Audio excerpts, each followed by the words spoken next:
Stéphane Fener, bonjour. Oui, bonjour. Vous êtes le président de l'association commerciale de Gland et c'est à vous, entre autres, que nous devons la bonne idée de soutien aux commerçants et aux indépendants avec votre site Soutien aux commerçants. Expliquez-nous ce qui s'est passé depuis que vous l'avez lancé.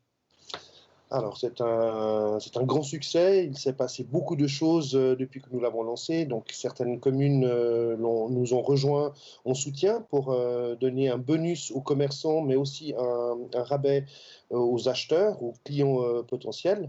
Et donc, c'est quelque chose qui a donné un grand coup de boost à notre site. Près de 110 000 francs récoltés. Expliquez-nous ces 110 000 francs donc de bénéfices pour ces commerçants ou c'est l'enveloppe totale des bons de commande?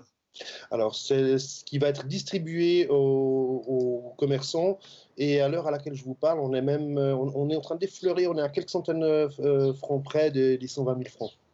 Alors, c'est une opération hein, qui est-elle lancée pas que dans votre région, mais bien on sent que la solidarité sur la région de la Côte est très vive, puisque vous me disiez que c'était près de 10% du total récolté via cette action.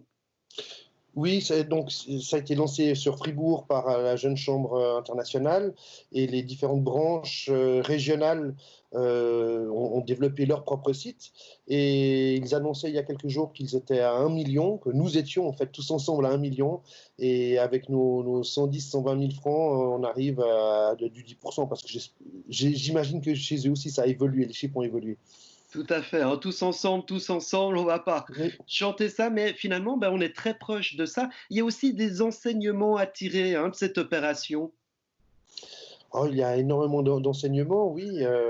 Moi, j'ai envie de motiver les différents commerçants à utiliser la plateforme pour aussi faire leur marketing et parler à leurs clients que cette plateforme existe et qu'ils sont dessus, parce qu'on voit très clairement qu'il y a des commerçants qui tirent leur épingle du jeu et d'autres un peu moins, et on voit ceux qui en parlent autour d'eux.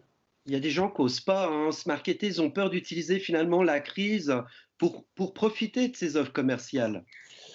Tout à fait. En Suisse, on est modeste, on est discret et on n'ose pas forcément en parler. Je vois aussi qu'il y a des commerces que nous avons contactés en direct pour leur dire inscrivez-vous, qui ne se sont pas inscrits. Donc très clairement, on n'ose pas, oui. C'est bien dommage. Alors ça, c'était vraiment la bonne nouvelle hein, de ce début de semaine. Maintenant, on est proche du déconfinement, un déconfinement annoncé par palier à partir du 27 avril. Quel est le sentiment qui prédomine chez vos membres? Beaucoup de flou, un peu de crainte, de peur, même pour certains, de la réjouissance pour d'autres, évidemment, de pouvoir sortir de chez eux, pouvoir ouvrir leur commerce, leur salon, leur institut. Alors certains se réjouissent, d'autres ont peur par manque d'information, tout simplement. C'est le cas notamment des cafetiers restaurateurs, hein. Eux, c'est vraiment le flou total. Total, oui, total. Et on voit que Gastrovo, par exemple, pour ne parler du canton de Vaud, est monté au créneau et essaie d'avoir des réponses de la part de la Confédération. Il y a autre catégorie de commerçants, ben vous l'avez évoqué, sont par exemple les kinés, les masseurs. Alors eux, comment vont-ils pouvoir rouvrir, respecter les distances et puis travailler? Ça va être compliqué puisque apparemment les fêtières n'ont pas forcément bien communiqué là-dessus, mais d'après les dernières informations que j'ai de nos membres, la protection civile distribue du matériel, masques, gants et gel gratuitement pour ces personnes-là. Donc je les encourage à contacter la PC et aller chercher ce matériel vraiment indispensable pour pouvoir pratiquer. Enfin, il y a les commerces un petit peu plus traditionnels hein, qui vendent des biens. Alors eux, est-ce que vous êtes en discussion? Comment allez-vous appliquer justement ces mesures de déconfinement?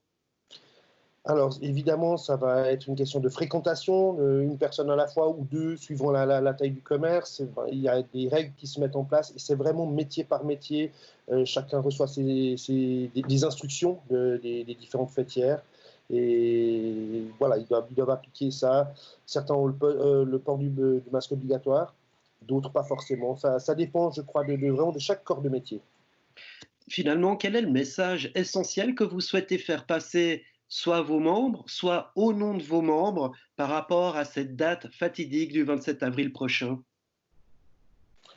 Alors, aux membres et en fait à toute entreprise, toute enseigne qui s'est inscrite sur le site, ben, sur le site, pardon, courage, continuez à vous battre. Nous sommes là aussi et tous les jours, nous voyons les chiffres qui augmentent et c'est juste fabuleux. Donc vraiment, on souhaite beaucoup de courage et de la patience parce que les choses vont se décompter gentiment et ils vont voir certaines sommes d'argent qui vont tomber sur leur compte, ils vont être tout contents. Et au nom des commerçants, moi j'ai envie de dire qu'on ait un peu plus d'informations précises. C'est vraiment très très important, même comme les élèves qui ne savent pas vers quoi ils vont. Ça n'a rien à voir avec avec le commerce, mais c'est un exemple comme tant d'autres. Aujourd'hui, personne ne sait vers quoi nous allons. Voilà, Stéphane Fenner, président de l'association commerciale de Gland. Merci de nous avoir accordé ces quelques minutes et en votre compagnie, on suivra l'évolution de la situation et la réouverture des commerces. Merci beaucoup. Très volontiers. Merci à vous. Bonne journée.